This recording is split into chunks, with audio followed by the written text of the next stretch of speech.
Okay, so today we're going to dive deep into the world of Jermaine Sain and his media platform, When We Speak TV, Sounds good. based in Atlanta. And for this, we have a few different sources you shared with me. Yes. We have this YouTube video of him being honored at this event, Jazz in the Alley. Okay. We have a couple Meet Jermaine Sain articles, one from Voyage ATL magazine and one from Canvas Rebel magazine. And then also a What Do You Speak video excerpt from his YouTube channel. Right. So our mission here is to really understand the driving force behind his creative endeavors and the impact he's having there in Atlanta. Yeah, going through these sources right away, what stands out to me is this potent combination of passion and purpose, that's really driving him. So let's trace back to the roots of that passion. Sure. It seems like he's always been drawn to entertaining, even as a kid, singing and dancing for his cousins, getting involved in school plays and the church choir. So that seems like a pretty consistent thread throughout his life. Yeah, you can definitely see that thread of performance, that need to connect and move an audience. That seems like something that's always been there. And it's interesting how it later fuels this media platform. Even during his time in the Army, he continued to sing in official ceremonies. It's an early indicator that this isn't just a job for him. Right. It's an extension of who he is, that desire to engage and share. And then there's this pivotal moment when he moves to Atlanta in 2008 after the Army, and he joins this local choir, it seems like.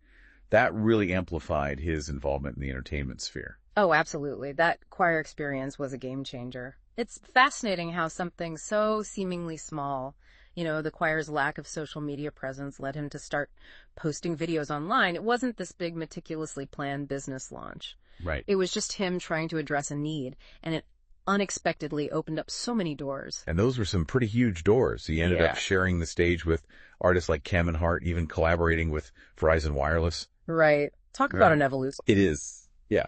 So it's here that you start to see that entrepreneurial spark ignite.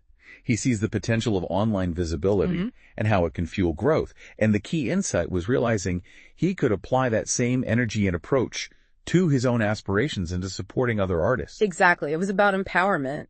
And that leads us to the birth of When We Speak TV. Right. He starts interviewing artists not only to highlight their work, but also as a strategic way to build his own network and gain exposure. It wasn't purely altruistic. Yeah. There was definitely a smart strategy at play. That's true. But do the sources also suggest a genuine interest in those artists as well? Yeah. Maybe it was a combination of both, networking savvy and genuine curiosity that made it so effective. I mean, he faced that initial challenge of not being well known. Right. So his strategy of going to shows, consistently becoming a familiar face, that shows real resourcefulness. He understood the power of showing up and building relationships from the ground up. So When We Speak, TV has grown into this full-fledged media company. Can you break down their core services and their overall mission? Sure. So they offer the whole package, shooting, editing, promoting, and marketing content. Jermaine himself says they handle it all, but their mission goes beyond the technical stuff. It's about empowering their clients, whether they're businesses or individual artists, by giving them a platform to showcase their work and connect with their audience. And the What Do You Speak segment seems like a big part of that. Right. So what's the core idea behind that? Well, we'll get into the deeper meaning of What Do You Speak a little later, but for now you can see how it aligns with their mission of giving individuals a voice and visibility for their creative passions. What struck me in the Voyage ATL article was Jermaine's focus on professionalism and what he calls an authentic love for the work. Yes. He really sees that as what sets When We Speak TV apart. Absolutely. In such a competitive field, those qualities can really set you apart. Clients can sense that genuine dedication, that they're more likely to trust and collaborate with someone who clearly loves what they do. It makes the whole experience more meaningful. Now, of course, no journey is without its challenges. And Jermaine openly talks about the hurdles he's faced, like finding reliable collaborators, and also his own personal struggles with self-criticism, which is something a lot of creative people deal with. Absolutely. The creative path is rarely smooth sailing. The struggle to build a strong team is something many entrepreneurs can relate to. But his self-awareness in acknowledging his inner critic is really insightful, because often those internal doubts, those negative voices, can be our biggest obstacles. It sounds like there was a turning point for him in how he dealt with that self-doubt. Right. And it wasn't about eliminating it completely, but more about self-acceptance Right. and realizing his own authenticity. Yeah, his friend pointed out that people accept him for his honesty and sincerity, and that really resonated with him. It's the idea that our greatest strengths often come from embracing who we truly are, flaws, and that authenticity becomes your unique advantage. He also talks about this really profound belief that his creativity is connected to something bigger than himself, Yes. even spiritual, a connection to God. And that belief seems to fuel his respect for the work his clients put into their ventures. Yeah, that spiritual dimension adds a whole other level of purpose and meaning to his work. Recognizing that his clients are pouring their heart and soul into their businesses. And art gives him a sense of responsibility and a desire to honor their vision. It's interesting how he defines success. Yeah. It's not about reaching a specific endpoint, but more about the journey itself guided by a clear sense of purpose. Exactly. He stresses the importance of finding and pursuing your purpose. Mm-hmm. To him, not acting on it would feel like a betrayal of himself. It's about following that internal compass and letting it guide you. So let's come back to what do you speak? Okay. We touched on it earlier, Yeah. but now that we know more about Jermaine's philosophy, can we explore the deeper meaning behind it? The idea behind "what do you speak" stems from this powerful statement: death and life are in the power of the tongue. It's not just a catchy title.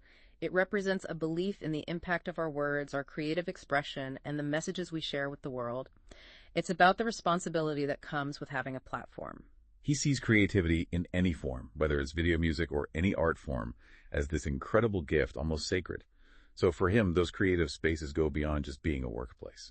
Yeah, he sees it as a conduit, a connection to something much larger, which makes the act of creation itself something to be revered. His mission to be professional, warm, loving, respectful, and honoring in those spaces all comes from this understanding of how sacred and vulnerable the creative process is.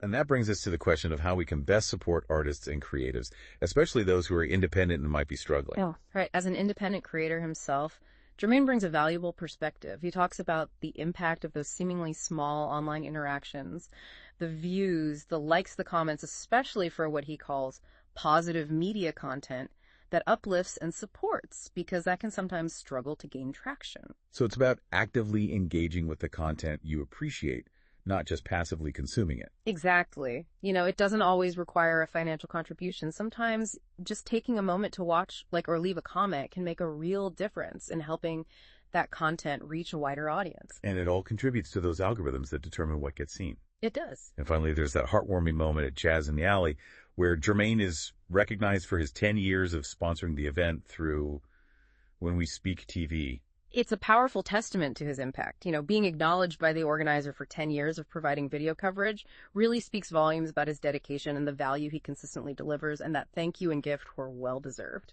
So, as we wrap up this deep dive, it's clear that Jermaine Sain's journey is all about passion evolving into purpose. It is. He took that initial spark, nurtured it through hard work, and built a platform that serves his own creative ambitions, but also enriches the artistic community in Atlanta. And it all started with this desire to entertain.